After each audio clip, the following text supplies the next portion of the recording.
আসসালামু আলাইকুম football fans. আমাদের চ্যানেলের আরও একটি নতুন ভিডিওতে আপনাদের সবাইকে স্বাগতম।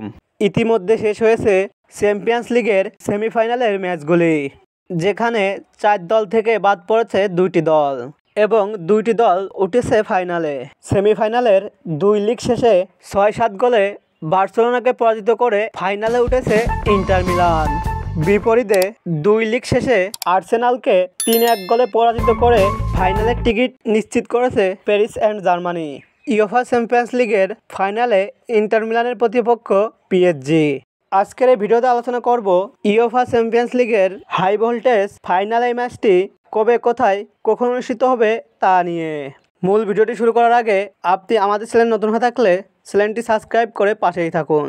ইউএফা চ্যাম্পিয়ন্স লিগের ফাইনালে এবার ইন্টার মিলানের বিপক্ষে মাঠে নামবে পিএসজি।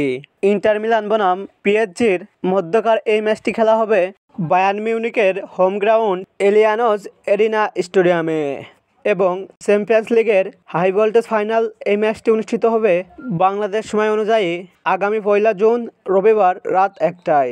চ্যাম্পিয়ন্স লিগের ফাইনালের হাই ভোল্টেজ এই ম্যাচটিতে কোন দল জয়লাভ করবে, ইন্টার মিলান নাকি পিএসজি? কাদের হাতে উঠবে এবারের চ্যাম্পিয়নশিপ? আপনার মতামতটি কমেন্ট করে জানান। ফুটবলের সকল নিউজ ও আপডেট পেতে আমাদের চ্যানেলটি সাবস্ক্রাইব করে পাশেই থাকুন। ধন্যবাদ।